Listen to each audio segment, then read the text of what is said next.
भक्तगण, आज आपको श्रीमद् भागवत चतुर्थ स्कंद 25वां अध्याय में पूर्वजन पाख्यान का प्रारंभ यह कथा आपको सुनाऊंगा। आप इसको ध्यान पर सुने और इस चैनल को लाइक करें, सब्सक्राइब जरूर करें। कृष्ण भगवान आपका परिवार का कल्याण करेंगे। कथा पूरी सुनिए। श्री मैत्री जी कहते हैं, विदुर जी, इस प्रकार भगवान शंकर ने प्रेरिताओं को उपदेश दिया। फिर प्रेरिताओं ने शंकर जी की बड़े भक्तिभाव से पूजा की। इसके पश्चात वे उन राजकुमारों के सामने ही अंतर्ध्यान हो गए। सबके सब प्रेरिता जल में खड़ी रहकर भगवान रुद्र के बताए हुए सर्वोत्र का जप करते हुए 10,000 वर्ष तक तपस्या करते रहे। इंद्र राजा प्राचीन वही का चित्त कर्मकांड में बहुत रम गया था। उन्हें आध्यात्मिक विद्या विशारद परम कृपालु नारद जी ने उपदेश दिया। उन्होंने कहा कि राजन, इन कर्मों के द्वारा तुम अपना कौन सा कल्याण करना चाहते हो? दुख के आंतरिक नाश और परमानंद की प्राप्ति का नाम कल्याण है। वह तो कर्मों से ही नहीं मिलती। राजा ने कहा, महाभाग नारद जी, मेरी बुद्धि कर्म में फंसी हुई है, इसीलिए मुझे परम कल्याण का कोई पता नहीं है। आप मुझे विशुद्ध ज्ञान का उपदेश दीजिए, जिससे मैं इस कर बंधन से छूट जाऊं। जो पुरुष कपट धर्ममय गृहस्थाश्रम में ही रहता हुआ पुत्र, स्त्री और धन को ही परम पुरुषार्थ मानता है, वह ज्ञानवश संसारण्य में ही भटकता रहने के कारण उस परम कल्याण को प्राप्त नहीं कर सकता। श्री नारद जी ने कहा, देखो देखो राजन, तुमने यज्ञ में निर्दयतापूर्वक जिन हजारों पशुओं की बलि दी है, उन्हें आकाश में देखो। ये सब तुम्हारे द्वारा प्राप्त हुई पीड़ाओं को याद करते हुए बदला लेने के लिए तुम्हारी बाट देख रहे हैं। जब तुम मरकर परलोक में जाओगे, तब ये अत्यंत क्रोध में भरकर तुम्हें अपने लोहे के से सींगों से छेदेंगे। अच्छा, इस विषय में मैं तुम्हें एक प्राचीन उपाख्यान सुनाता हूं। वह राजा पूर्वजन का चरित्र है। उससे तुम मुझसे सावधान होकर सुनो। राजन, पूर्व काल में पूर्वजन नाम का एक बड़ा यशस्वी राजा था। उसका अभिज्ञाता नामक एक मित्र था। कोई भी उसकी चेष्टाओं को समझ नहीं सकता था। राजा पूर्वजन अपने रहने योग्य स्थान की खोज में सारी पृथ्वी में घुमा। फिर भी जब उससे कोई अनुरूप स्थान न मिला, तब वह कुछ उदास सा हो गया। उससे तरह तरह के भोगों की लालसा थी। उन्हें भोगने के लिए उसने संसार में जितने नगर देखे, उनमें से कोई भी उसे ठीक न जचा। एक दिन उसने हिमालय के दक्षिण तटवर्ती शिखरों पर कर्मभूमि भारतखंड में एक 9 द्वारों का नगर देखा। वह सब प्रकार के सुलक्षणों से संपन्न था। सब ओर से परकोटों, बगीचों, अटारियों, खाइयों, झरोकों और द्वारों से सुशोभित था और सोने चांदीदार लोहे के शिखरों वाले विशाल भवनों से खचाखच भरा था। उसके महलों की फर्श लीलम, स्फटिक, बेयुर्द, मोती, पन्ने और लालों की बनी हुई थी। अपनी कांति का अनुभव नागों की राजधानी भोगवतीपुरी के समान जान पड़ता था। उसमें जहां तहां अनेकों सभा भवन, चौराहे, सड़क, क्रीड़ा भवन, बाजार, विश्राम स्थान, ध्वजा, पताकाएं और मूंगे के चबूतरे सुशोभित थे। उस नगर के बाहर दिव्य वृक्ष और लताओं से पूर्ण एक सुंदर बाग था। उसके बीच में एक सरोवर सुशोभित था। उसके आसपास अनेकों पक्षी भांति भांति की बोली बोल रहे थे तथा भौरे गुंजार कर रहे थे। सरोवर के तट पर जो वृक्ष थे उसकी डालियां और पत्ते शीतल झरनों के जल कणों से मिली हुई वासंती वायु के झकोरों से हिल रहे थे और इस प्रकार वे तटवर्ती भूमि की शोभा बढ़ा रहे थे। वहां के वन निवासों भी मुनिजनोचित अहिंसादि व्रतों का पालन करने वाले थे, इसीलिए उनसे किसी को कोई कष्ट नहीं पहुंचता था। वहां बार बार जो कोकिल की कुहू ध्वनि होती थी उससे मार्ग में चलने वाले बटोइयों को ऐसा भ्रम होता था मानो वह बगीचा विश्राम करने के लिए उन्हें बुला रहा है। राजा पुरजन ने उस अद्भुत वन में घूमते घूमते एक सुंदरी को आते देखा जो अकस्मात उधर चली आई थी। उसके साथ 10 सेवक थे जिनमें से प्रत्येक 100 नायिकाओं का पति था।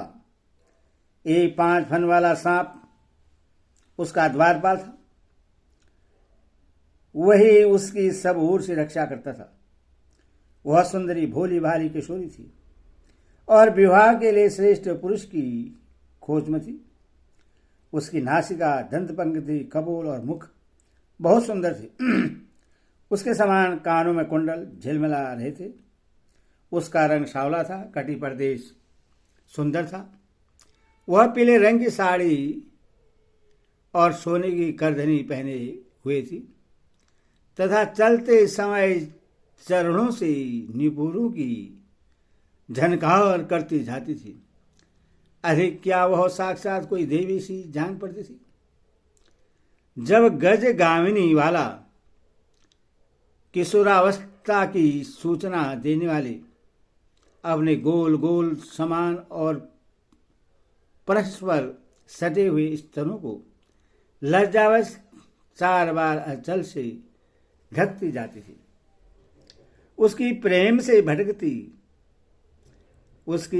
से मटकती भौवें और प्रेम प्रवृत्ति से चितवन के बाण से घायल होकर वीर पूर्वजन ने लज्जायुक्त मुस्कान से और भी सुंदर लगने वाली उस देवी से मधुर वाणी में कहा,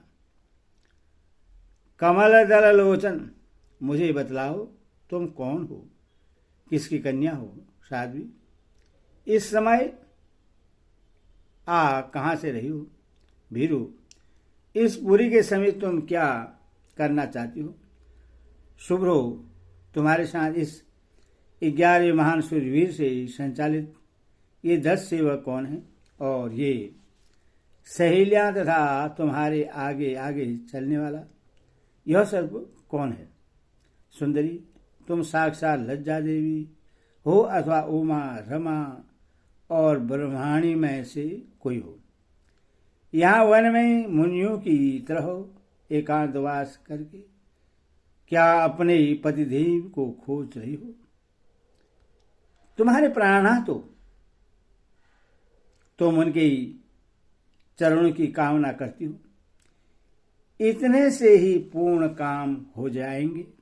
अच्छा, यदि तुम साक्षात कमला देवी हो तो तुम्हारे हाथ का कीड़ा कमल कहाँ गिर गया। सुभगे, तुम इनमें से तो कोई हो ही नहीं, क्योंकि तुम्हारे चरण पृथ्वी का स्पर्श कर रहे हैं। अच्छा, यदि तुम कोई मानवी ही हो तो लक्ष्मी जी जिस प्रकार भगवान विष्णु के साथ वैकुंठ की शोभा बढ़ाती है, उसी प्रकार तुम मेरे साथ श्रेष्ठ पुरी को अलंकृत करो। देखो, मैं बड़ा ही वीर और पराक्रमी हूं, परंतु आज तुम्हारे कटाक्षों ने मेरे मन को बेकाबू कर दिया है। तुम्हारी लजीली और रक्ति भाव से भरी मुस्कान के साथ भौं के संकेत पाकर यह शक्तिशाली कामदेव मुझे पीड़ित कर रहा है। इसीलिए सुंदरी, अब तुम्हें मुझ पर कृपा करनी चाहिए। सुषमती, सुंदर बहुएं और सुधर नेत्रों से शोभित तुम्हारा मुखारविंद इन लंबी लंबी काली अलकावलियों से घिरा हुआ है। तुम्हारा मुख से निकले हुए वाक्य बड़े ही मीठे और मन हरने वाले हैं, परंतु वह मुख तो लज्जा के मारे मेरी ओर होता ही नहीं। जरा ऊंचा करके अपने उस सुंदर मुखड़े का मुझे दर्शन तो कराओ। श्री नारद जी ने कहा, बीरबल, जब राजा पुरजन अधीर से होकर इस प्रकार याचना की, तब उस बाला ने भी हंसते हुए उसका अनुमोदन किया। वह भी राजा को देखकर मोहित हो चुकी थी। वह कहने लगी, नरश्रेष्ठ, हमें अपने उत्पन्न करने वालों का ठीक ठीक पता नहीं है, और न हम अपने या किसी दूसरे के नाम या गोत्र को ही जानती हैं। बीरबल, आज हम सब इस पूरी में हैं, इसके सिवा मैं और कुछ नहीं जानती। मुझे इसका भी पता नहीं है कि हमारे रहने के लिए यह पूरी किसने बनाई है। पेरिवर, ये पुरुष मेरे सखा और स्त्रियां मेरी सहेलियां हैं, तथा जिस समय मैं सो जाती हूं, यह सर्प जागता हुआ इस पुरी की रक्षा करता रहता है।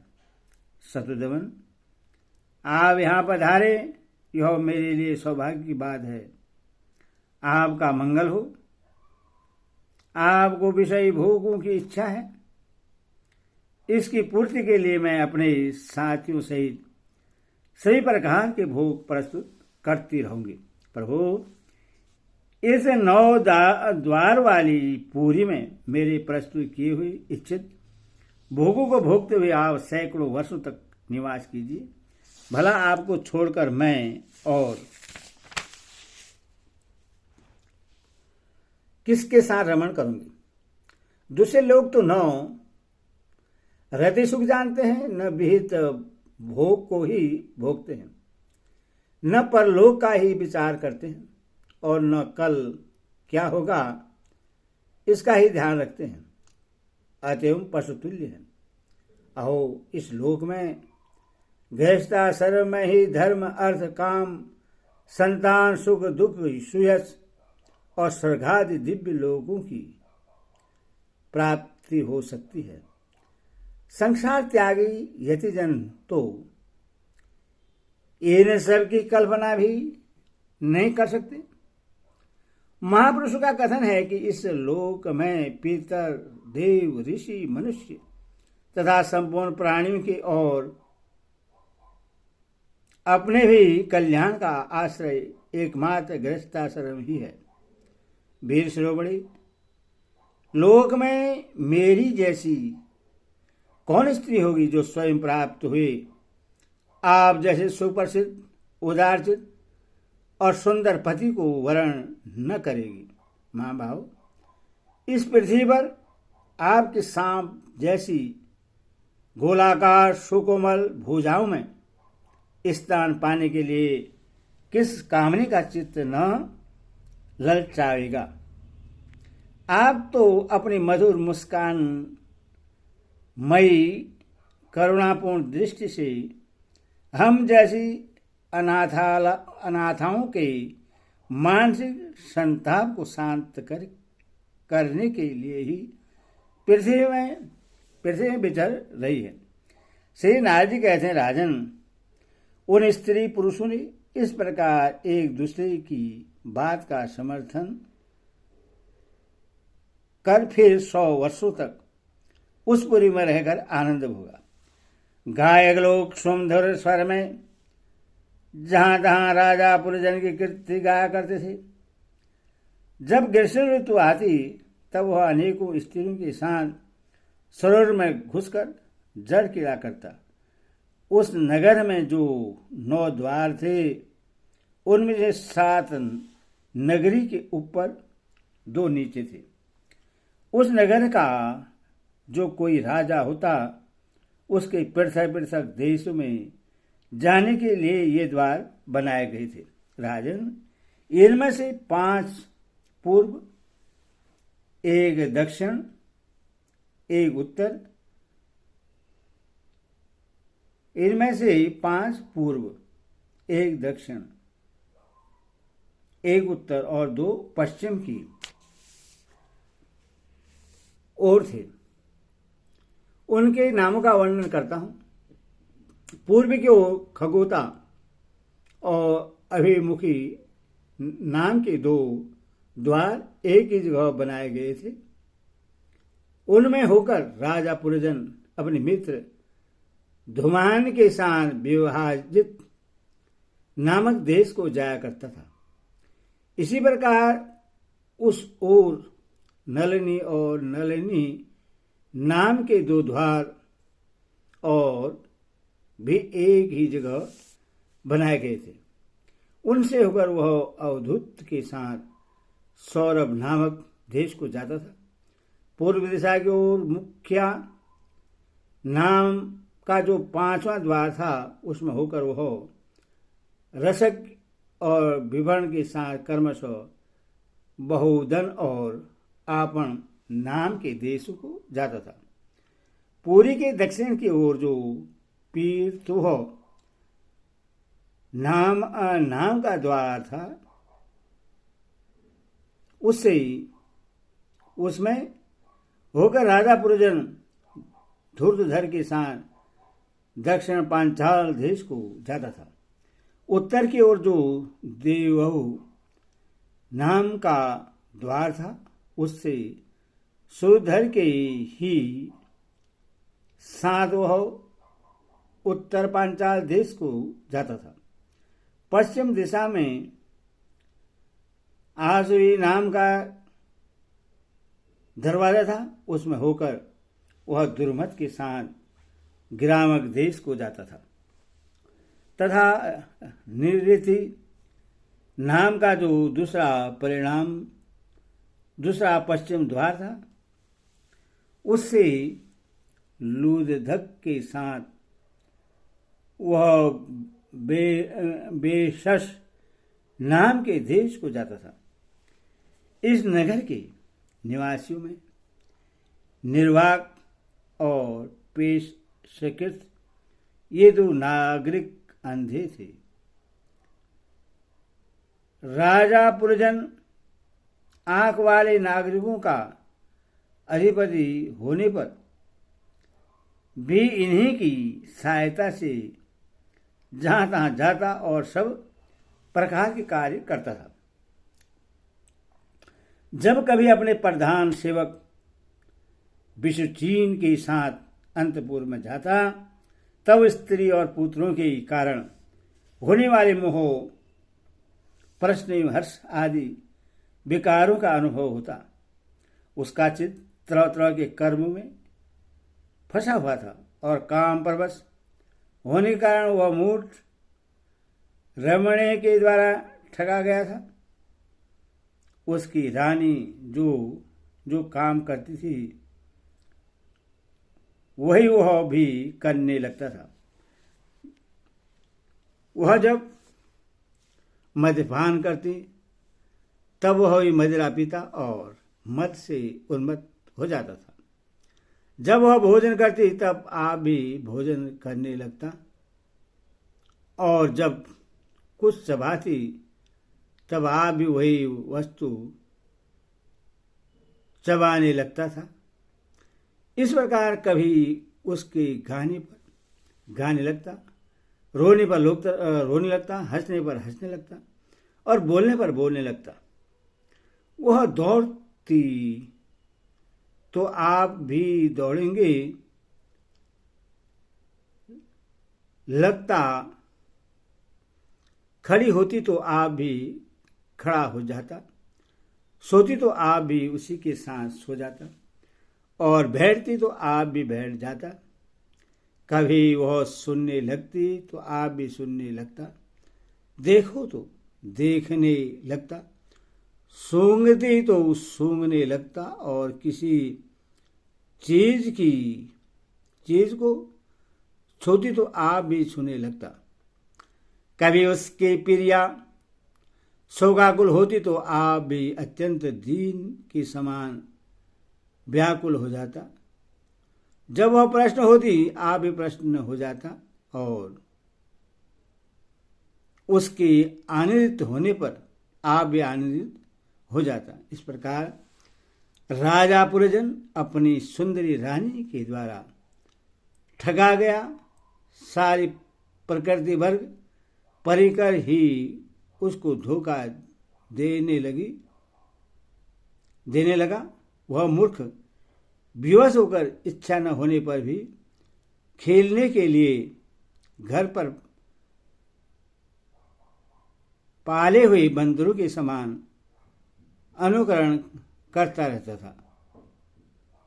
हरि ओम तत्सत, हरि ओम तत्सत, हरि ओम।